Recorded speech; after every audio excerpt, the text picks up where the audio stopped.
সবেমাত্র আমার বিয়ে ৩ দিনই হয়েছে। এমন সময় আমার শ্বশুর আমার নাম ধরে ডাকলেন। শ্বশুরবাড়িতে শুধুমাত্র আমার স্বামী আর আমার শ্বশুর থাকতেন। আমার স্বামী বাসরাতেই আমাকে বিশেষভাবে বলেছিল যে আমার বাবা খুব রাগী স্বভাবের মানুষ। তাকে কোনো কথাতেই কখনো না বলবে না, না হলে তিনি রেগে পাগল হয়ে যান। আর ৩ দিন থেকে আমি সেটাই দেখছি। যখনই আমার শ্বশুর আমার স্বামী রথিনকে ডাক দিতেন, তখনই আমার স্বামীর মুখের রং যেন সাদা হয়ে যেত। সে একদম ঘাবড়ে গিয়ে তাড়াতাড়ি করে ঘর থেকে বাইরে বেরিয়ে শ্বশুরের ঘরে চলে যেত। নিজের স্বামীর এইরকম ভীতু চেহারা দেখে শ্বশুরের প্রতি আমার হৃদয় বিরক্তি ভাবছিল। তিনি তো সবসময় রেগে থাকতেন।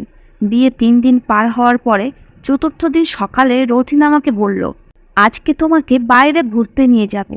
এ কথা শুনে আমি খুব খুশি হয়েছিলাম। কিন্তু কিছু সময় পরেই আমার শ্বশুর চিৎকার করে আমার স্বামীকে ডাকলেন। তার ডাক শুনে আমার স্বামী তাড়াতাড়ি করে ঘর থেকে বাইরে বেরিয়ে শ্বশুরের ঘরে চলে গেল। একটু পরে আমি শ্বশুরের ঘর থেকে শ্বশুরের চিৎকার চেঁচামেচি আওয়াজ পাচ্ছিলাম। তিনি আমার স্বামীকে বলছিলেন যে ৩ দিন বিয়ের ঝুট ঝামেলাতেই পার হয়ে গেছে। তুই জানিস তো যে ফ্যাক্টরিতে তোর না থাকার ফলে কতটা লোকসান হচ্ছে। তারপরে তুই আজকে আবার ছুটি নিয়ে বাড়িতে বসে আছিস। এক্ষুনি তাড়াতাড়ি করে ফ্যাক্টরিতে গিয়ে পৌঁছা। তুই গিয়ে সমস্ত ওয়াকারের চোখের সামনে থাক, যাতে তারা ঠিকভাবে কাজ করে। তোর বিয়ে আমি এই কারণেই দিইনি যে তুই বাড়িতে সারাদিন চুপ করে বসে থাকবি। আর নিজের স্ত্রীকেও বলে দে যে রান্নাঘরের দায়িত্ব যেন সে সামলে নেয়। বাড়িতে তো আর কোনো মহিলা নেই যে রান্নাঘরের দায়িত্ব নেবে। এটা শুনে আমার খুব রাগ হয়েছিল, কেননা সবে ৩ দিন হয়েছে আমার বিয়ে। আর এই ৩ দিনও আমি নাস্তা বানিয়ে দিয়েছিলাম। আর প্রতিদিন আমার শ্বশুর আমার বানানো নাস্তায় কিছু না কিছু দোষ খুঁজে বের করতেন। যদিও আমার স্বামী আমাকে ভালোবেসে এটাই বুঝিয়েছিল যে বাবার কথায় খারাপ কিছু মনে করো না। ৩ দিন তো আমি এই চিন্তাতেই ডুবেছিলাম যে আমার শ্বশুরের মেজাজ সবসময় এরকম থাকে কেন। কিন্তু যে চিৎকার চেঁচামেচি আজকে তিনি শুরু করেছেন, তাতে আমি ঘাবড়ে গেলাম।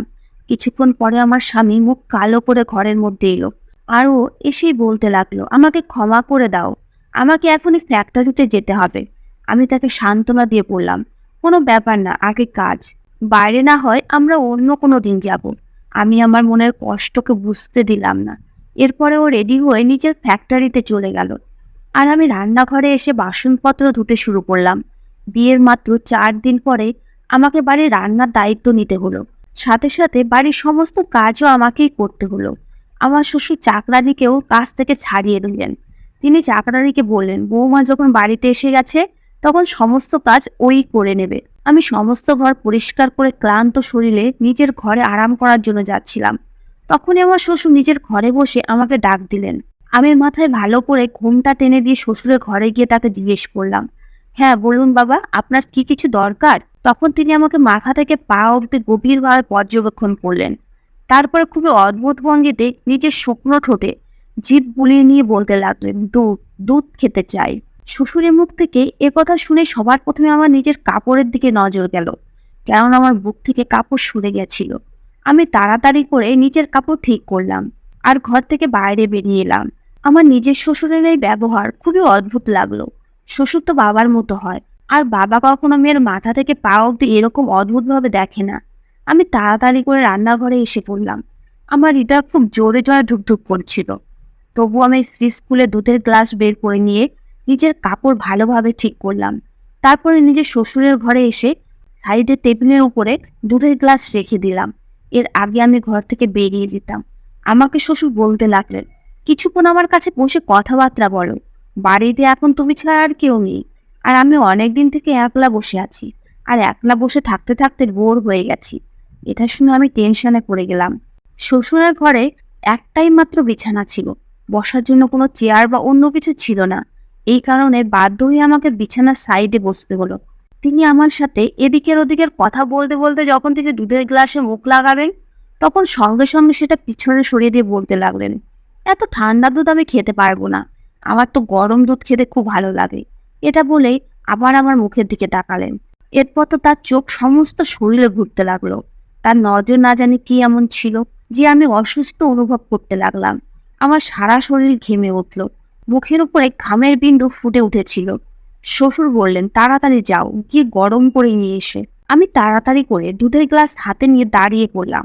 এমনিতে তো 3 দিন থেকে দেখছি, যখন আমার স্বামী বাড়িতে থাকতো তখন আমার শ্বশুর সবসময় খুব রাগের স্বরে কথা বলতো, কিন্তু আজকে তিনি এত আস্তে কথা বলছিলেন যে আমি ভাবতেই পারছি না এটা আমার সেই শ্বশুর, যিনি 3 দিন ধরে চিৎকার করে করে রতিনকে ডাকতেন আর সবসময় রাগের স্বরে ওর সাথে কথা বলতেন, ওকে বকাঝকা করতে থাকতেন। আমি দুধ গ্লাস থেকে বাটিতে ঢেলে সামান্য গরম করলাম, তারপরে আবার গ্লাসের মধ্যে সেই দুধ ঢেলে শ্বশুরের কাছে নিয়ে এলাম। এরপরে আমি যখন গ্লাস তার দিকে এগিয়ে দিলাম, তখন তিনি গ্লাসের সাথে সাথে আমার হাতও ধরে নিলেন। আমার তো যেন সারা শরীরে কারেন্টের শক লেগে গেল। আমি তাড়াতাড়ি ঘাবড়ে নিজের হাত যখন পিছনে করতে চাইলাম, তখন তিনি আমার হাত ছেড়ে দিলেন। এরপরে আমি যখন ঘর থেকে বাইরে বেরিয়ে যেতে লাগলাম, তখন তিনি বলতে লাগলেন, আরে বাইরে কোথায় যাচ্ছ, এখানে আমার কাছে এসে একটু বসো, আমার সাথে কথা বলো। সারাদিন চুপচাপ বসে থাকতে থাকতে আমি খুব বিরক্ত হয়ে গেছি। এটা বলেই শ্বশুর আমার দিকে অদ্ভুতভাবে তাকালেন। তার এইভাবে আমার দিকে তাকানো আমাকে আরো বেশি অবাক করে দিল। এরপরে আর একটা অদ্ভুত কথা তিনি আমাকে বললেন। তিনি বলতে লাগলেন, তুমি বিয়ের পরের দিন যে লাল রঙের শাড়ি পরেছিলে, সেটাতে তোমাকে খুব সুন্দর লাগছিল, তুমি আজকে সন্ধ্যাবেলা সেই শাড়িটাই পরবে। শ্বশুরের মুখে এ কথা শুনে আমার খুব খারাপ লাগছিল। এই আবদার তো আমার স্বামীর করা উচিত, কিন্তু কোনো মতেই শ্বশুরের না। এখন তো আমার শ্বশুর রোজ রোজ এই তামাশা শুরু করে দিয়েছে। যখনই আমার স্বামী ফ্যাক্টরিতে যেত, তখনই শ্বশুর আমাকে নিজের ঘরে ডেকে নিতেন আর আমাকে অদ্ভুত নজরে দেখতে থাকতেন আর বারবার নিজের শুকনো ঠোঁটে জিভ ঘোরাতে থাকতেন। তারপরে বলতেন, আমি দুধ খাবো, আমাকে দুধ গরম করে এনে দাও। আমি দুধের গ্লাস নিয়ে যেতে তিনি আমার হাত ধরে নিতেন আর বলতেন, আমার কাছে বসে আমার সাথে গল্প করো। আমি তার সাথে কি গল্প করতে পারি? তাই ঘর থেকে এই বলে বেরিয়ে আসতাম যে আমাকে খাবার রান্না করতে হবে, বাসন ধুতে হবে। শ্বশুরের প্রতিদিন এইসব ব্যবহার আমার একদমই ভালো লাগতো না। এখন আমার মনে অদ্ভুত ভয় করতে শুরু করেছে। আমি ভাবলাম, রথিনের সাথে আমাকে এই ব্যাপারে কথা বলতে হবে, কিন্তু কিভাবে বলতাম? ও তো নিজের বাবার সামনে কাঁপতে থাকে, একটা শব্দ উচ্চারণ করতে পারে না, সবসময় মাথা নিচু করে বাবা বাবা করতে থাকে। একদিন আমি রান্নাঘরে কাজ করছিলাম, তখনই হঠাৎ আমার শ্বশুর রান্নাঘরে এসে আমাকে পিছনের দিক থেকে ধরে নিলেন, ধাক্কা দিয়ে টেবিলের সাথে লাগিয়ে পিছন থেকে আমার সাথে যা কিছু করলেন। আমি অনেক কষ্টে নিজের সম্মান বাঁচিয়ে নিজের ঘরে চলে গেলাম। ঘরে এসে আমি ঘরের দরজা বন্ধ করে নিলাম, দরজা ছিটকানি লাগিয়ে বিছানায় বসে পড়লাম। দুশ্চিন্তায় আমার মাথায় কোনো কাজ করছিল না, আমার পুরো শরীর কাঁপছিল। আমি কল্পনাও করতে পারিনি যে আমার শ্বশুর আমার সাথে এরকম কোনো ব্যবহার করতে পারে। আমার চোখ থেকে জলের ধারা বইতে লাগলো। আমি মনে মনে ভেবে নিয়েছি যে আমাকে রতিনের সাথে এই ব্যাপারে কথা বলতেই হবে। আমি সারাদিন কোনো কাজই করলাম না, চুপচাপ নিজেকে ঘরের মধ্যে বন্ধ করে রেখেছিলাম। অনেকবার আমার শ্বশুর আমার ঘরের দরজা ধাক্কে দিয়েছিলেন আর বলেছিলেন যে তার খিদে পেয়েছে, আমি যেন তাকে খাবার খেতে দিই, কিন্তু আমি কিছুই না বলে চুপচাপ ঘরের ভিতরে বসে নিলাম। আমার জায়গায় যেই থাকতো সেই এরকমই করতো। রাতের বেলা আমার ঘরের দরজা জোরে জোরে ধাক্কা দিতে লাগলো আর সাথে রথিন বলতে লাগলো, মাম্পি দরজা খোলো, এটা কি ধরনের অসভ্যতা, তুমি কেন সকাল থেকে দরজা বন্ধ করে ঘরের মধ্যে বসে আছো? ওর গলার আওয়াজ পেয়ে আমি দরজা খুললাম। আমি দরজা খোলার সাথে সাথে বাপ বেটা দুজনেরই আমার দিকে রাগে চোখে তাকিয়ে রইল। রতিন বলতে লাগলো, তোমার কি একটু চক্ষু লজ্জাও নেই? আমার বাবা সকাল থেকে না খেয়ে আছে, কিন্তু তুমি তাকে খেতে অবধি দাওনি। বাবা সুগার প্রেশারের রুগী, যদি বাবার শরীর খারাপ হয়ে যেত তাহলে এর দায়িত্ব কে নিত? আমি বললাম, আমি এনার দায়িত্ব নিতে পারবো না, ভালো হয় তুমি এনার অন্য কোনো ব্যবস্থা করে নাও। এই কথাটা বলার সাথে সাথে রতিনের শরীর রেগে কেঁপে উঠল। আরও বলতে লাগলো, এটা কি ধরনের অসভ্যতা? ওদিক থেকে আমার শ্বশুর বলতে লাগলেন, দেখেছিস, বিয়ে হওয়ার এখনো 7 দিনও হয়নি, এতে এই মেয়ে নিজের রং দেখাতে শুরু করে দিয়েছে। আমি আগে থেকেই জানি যে মেয়েরা বিয়ের পরে এরকমই করে আর আলাদা হওয়ার স্বপ্ন আগে থেকেই নিজের চোখে সাজিয়ে রাখে, কিন্তু বিয়ে 7 দিন পরে এরকম করতে পারে এটা আমারও জানা ছিল না। আমার স্বামী বলতে লাগলো, আজকে তো তুমি এই কথা বলে ফেললে মাম্পি, কিন্তু এরপরে যদি কখনো ভুল করেও এই কথা বলো, তাহলে আমি তোমাকে ডিভোর্স দিয়ে এই বাড়ি থেকে বের করে দেব। স্বামীর মুখে এই কথা শুনে আমার মুখের রং ফ্যাকাশে হয়ে গেল। আমার বাবার বাড়ি মিডিল ক্লাস ফ্যামিলি আর আমরা 4 বোন ছিলাম। আমার বাবা অনেক কষ্টে যৌতুকে টাকা জোগাড় করে একটা মেয়ের বিয়ে দিচ্ছিলেন। তাই আমার মা আমার বিদায়ের সময় এটা বলে দিয়েছিলেন যে কখনোই লড়াই ঝগড়া করে শ্বশুর বাড়ি থেকে ফিরে আসিস না, নিজের স্বামী আর শ্বশুরের সমস্ত কথা মেনে নিস আর নিজের সংসারের ভালো করে দেখভাল করিস। কিন্তু যা কিছু আমার শ্বশুর আমার কাছে চাইতো সেটা আমি কোনো মতেই করতে পারবো না। তার অদ্ভুত ব্যবহার আর বদমাইশি দিনের পর দিন বাড়তেই লেগেছিল।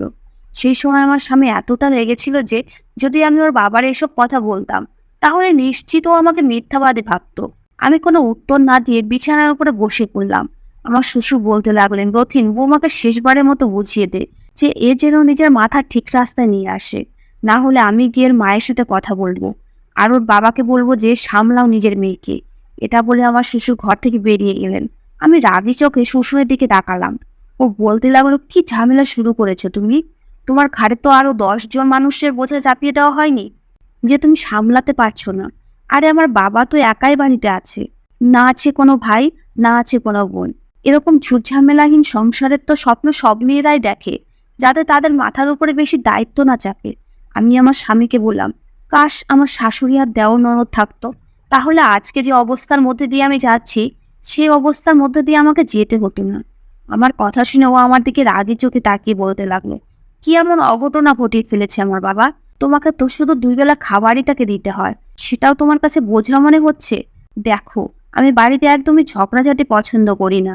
সারাদিন ফ্যাক্টরিতে থেকে তারপরে ক্লান্ত হয়ে একটু শান্তির আসে বাড়িতে ফিরি, আর বাড়িতে এসে আমি এই ঝামেলা দেখতে পারবো না।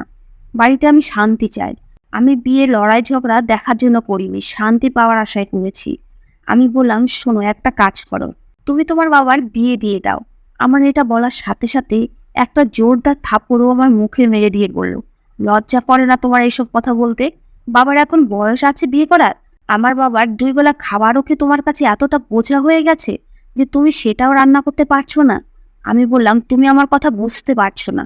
ও বলতে লাগলো, এটা আর কি এমন কথা যে আমি বুঝতে পারবো না? আমার বাবার বয়স 65 বছর। তিনি মৃত্যুর দিকে 1 পা বাড়িয়ে রেখেছেন। তার উপরে তার সুগার আছে, ব্লাড প্রেশার আছে।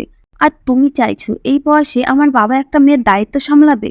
এখন আমি আমার স্বামীকে কিভাবে বোঝাবো যে ওর বাবা নিজের ছেলের বউয়ের দিকে কুনজর দিয়ে রেখেছে? আমি বললাম, তুমি বিয়ে দিয়ে দাও, আমি তোমার বাবা মা দুজনারই দায়িত্ব সামলে নেব। আমার কথা শুনে ও অদ্ভুত হাসি হেসে বলতে লাগলো, একে তো তুমি আমার বাবার খাবার রান্না করতেই পারছো না, তার উপরে আমার সৎ মায়ের দায়িত্ব সামলানোর কথা বলছো? এই বাড়ি, বিজনেস, ফ্যাক্টরি সমস্ত কিছু বাবার নামে। যদি কেউ তার স্ত্রী হয়ে এসে পড়ে তাহলে হয়তো সে সমস্ত কিছু নিজের নামে করে নিতে পারে, তারপরে আমাকে আর তোমাকে ধাক্কা দিয়ে এই বাড়ি থেকে বের করে দেবে। বাবার রাগ তো তুমি ভালোভাবেই জানো। যখন তিনি রেগে যান তখন তার হুঁশ জ্ঞান থাকে না। তাই তো আমি চুপচাপ বাবার কথা শুনি। তুমি ভুল করেও বাবার বিয়ের কথা উচ্চারণ করবে না। এটা বলে ও ঘর থেকে বাইরে বেরিয়ে গেল। এখন আমি চিন্তা করতে লাগলাম যে এখন আমার কি করা উচিত। আমি প্রতিদিন আমার শ্বশুরের এরকম অসভ্যতা সহ্য করতে পারবো না। আর বাবার বাড়ি ফিরে যাওয়ার অর্থ হলো আমি আমার সংসার নষ্ট করে ফেলবো। আমাদের মতো মেয়েরা কত অসহায় হয়, যাকে নিজের সংসার বাঁচানোর জন্য কত কিছু সহ্য করতে হয়। এখন যদি আমি ডিভোর্স দিয়ে বাবার বাড়িতে ফিরে যাই তাহলে আমার আর বিয়ে হবে না। উপরন্তু আমি ডিভোর্স দিয়ে হয়ে বাবার বাড়িতে ফিরে গেলে আমার ছোট বোনদেরও সম্বন্ধ আসা বন্ধ হয়ে যাবে। এসব কথা ভেবে কষ্টে আমার কান্না এসে গেল। আমি নিজের শাড়ির আঁচল দিয়ে চোখের জল মুছছিলাম। তখনই হঠাৎ আমার স্বামীর আওয়াজ এলো। ও বলতে লাগলো, মাম্পি, তাড়াতাড়ি করে বাইরে এসো, নাস্তার জন্য পরোটা বানিয়ে দাও। বাবার দোকানের খাবার একদমই হজম হয় না। আমি বাইরে গিয়ে নাস্তা বানালাম, তারপরে ঘরের মধ্যে সেটা নিয়ে এলাম। আমি সেদিনও খাবার খাইনি। এখনও একবারও আমাকে জিজ্ঞেস করেনি যে তুমি তো সারাদিন না খেয়ে আছো, এখন তাড়াতাড়ি করে খাবার খেয়ে নাও। পুরুষেরা কখনই স্ত্রী পরোয়া করে না, তাদের শুধু নিজের কাজ নিয়েই মতলব থাকে।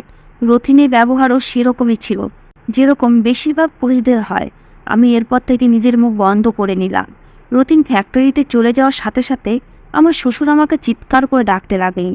আমি খুব বিপদে পড়ে বাধ্য হয়ে তার ঘরে গেলাম। আমাকে দেখে তিনি অদ্ভুতভাবে হাসতে লাগলেন আর বলতে লাগলেন, তুমি কি ভেবেছো যে তোমার শরীরের নেশায় আমার ছেলের মাথার উপরে উঠে আছো আর তোমার জন্য ও আমাকে ছেড়ে দেবে আর আমার থেকে আলাদা হয়ে তোমাকে আলাদা বাড়িতে নিয়ে যাবে?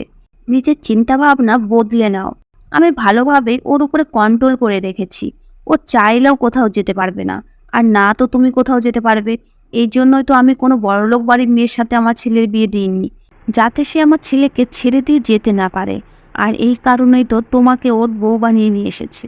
কেননা আমি জানি তোমার বাবার অবস্থা এতটাও ভালো নয় যে সে তোমার একবার বিয়ে দেওয়ার পরে আবার তোমাকে বাড়িতে ফিরিয়ে নিয়ে যেতে পারবে বা তোমার জন্য আলাদা কোনো বাড়ির ব্যবস্থা করে দিতে পারবে। এখন তুমি যদি ভালোভাবে নিজের জীবন কাটাতে চাও তাহলে আমি যা বলবো তোমাকে সেটাই করতে হবে। তার কথা শুনে আমি খুব টেনশনে পড়ে গেলাম। তখন তিনি আরও বলতে লাগলেন, যাও গিয়ে আমার জন্য গরম দুধ নিয়ে এসো। তার মুখে এই শব্দটা আমার ভিতরে আগুন লাগিয়ে দিত। আমার মন চাইতো আমি নিজেকে শেষ করে ফেলি। একটা জঘন্য আর অসম্মানের জীবন আমি সহ্য করতে পারছিলাম না। আমি এখন এটাই করতে শুরু করলাম যে শ্বশুরের ঘরে খাবার পৌঁছে দিয়ে তাড়াতাড়ি করে আমি বাইরে বেরিয়ে আসতাম। ভুল করেও তার কাছে বসতাম না, আর না তো তার সাথে কোনো কথা বলতাম। বেশিরভাগ সময় আমি নিজের ঘরের মধ্যেই থাকতে লাগলাম। একদিন তো শ্বশুর সমস্ত সীমা পার করে দিলেন। তিনি রথিনের পরও অবধি করলেন না। রাতে সবাই মিলে খেতে বসেছিল। আমি আমার শ্বশুরের আদেশ অনুযায়ী পোলাও বানিয়েছিলাম। পোলাও খেতে খুব ভালো হয়েছিল, কিন্তু শ্বশুরের খাবার খাওয়ার সময় বলতে লাগলেন, আজকে তো বৌমা আমার মন খুশ করে দিয়েছে, যে দারুণ টেস্টি পোলাও বানিয়েছে। রথিন তার কথা শুনে হাসতে লাগলো আর আমার দিকে লাজুক চোখে তাকাতে লাগলো। কিন্তু শ্বশুরের কথা শুনে আমি একটু খুশি হইনি। এরপরে শ্বশুর 3,000 টাকা বের করে আমার দিকে এগিয়ে দিয়ে বলতে লাগলেন, এই নাও তোমার পুরস্কার, এটা রেখে দাও। কিন্তু আমি না করে দিয়ে বললাম, আমি শুধু আমার কর্তব্য পালন করছি, আমি টাকা চাই না। আমি নিষেধ করতে লাগলাম, কিন্তু রথিন আমার দিকে ঘুরে বলতে লাগলো, বাবা খুশি হয়ে দিচ্ছে, তুমি না করো না, রেখে দাও। না চাইতেও আমাকে ওই 3,000 টাকা নিতে হলো। আমি থালা উঠানোর জন্য যখনই দাঁড়ালাম, তখন আমার শ্বশুর দাঁড়িয়ে গেলেন আর আমার দিকে এগিয়ে আমাকে নিজের বুকে জড়িয়ে নিলেন আর আমার মাথায় চুমু খেলেন। এটা দেখে আমি এমন হয়ে গেছিলাম যেন আমি কোনো পাথরের মূর্তি। শ্বশুর বলতে লাগলেন, আমি তোমার এই পরিবর্তন দেখে খুব খুশি। এরকমই যদি থাকো তাহলে খুব তাড়াতাড়ি আমার হৃদয় জায়গা বানিয়ে নেবে। এটা বলে তিনি নিজের ঘরে চলে গেলেন। আমি ওর দিকে এক নজরে তাকিয়ে রইলাম, কিন্তু ওর মনে এর কোনো প্রভাবই দেখতে পেলাম না। কিন্তু আমার এই জিনিসটা খুব খারাপ লেগেছিল। আমি আমার স্বামীকে বললাম যে, এটা বাবার কীরকম ব্যবহার? আমি তার নিজের মেয়ে না, তার উচিত আমার থেকে দূরত্ব বানিয়ে কথা বলা। তার কি অধিকার আছে আমাকে এভাবে নিজের বুকে জড়িয়ে নেওয়ার? ভগবানও তো একটা বয়সের পরে বাপ আর মেয়ের দূরত্ব বানিয়ে রাখার কথা বলেন। আমার এই কথাতেও ক্ষেপে গেল। ও বলতে লাগলো, তুমি এত জঘন্য চিন্তা ভাবনার মানুষ হতে পারো, এটা আমি স্বপ্নেও ভাবতেও পারিনি। আমার বাবা তোমাকে নিজের মেয়ের মতো মনে করেন। এতে কি এমন অশুদ্ধ হয়েছে? তিনি তোমাকে শুধু একটু স্পর্শ করেছেন আর তোমার মাথার উপরে নিজের ভালোবাসা প্রকাশ করেছে। তুমি খুব অদ্ভুত মেয়ে। তুমি বাবার হৃদয়ে নিজের জায়গা না বানিয়ে প্রতি কথাতে তার উপরে বিরক্তি প্রকাশ করছো। রথিন ধীর শব্দে আমাকে এইসব কথা বলছিল।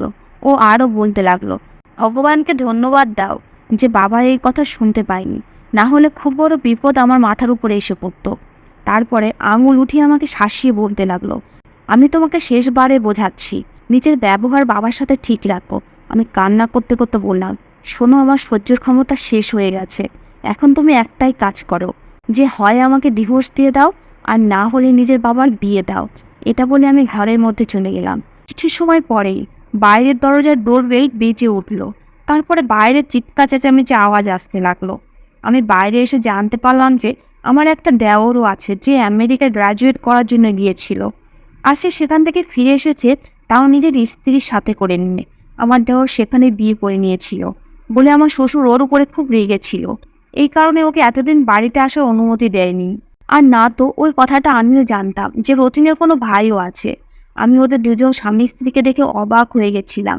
আমার শ্বশুর এখনও রেগে দাঁড়িয়েছিলেন। তিনি বলতে লাগলেন, যদি নিজের পছন্দ মতো বিয়ে করেছিলি তাহলে ওকে এখানে কেন নিয়ে এসেছিস? ওখানেই থাকতি।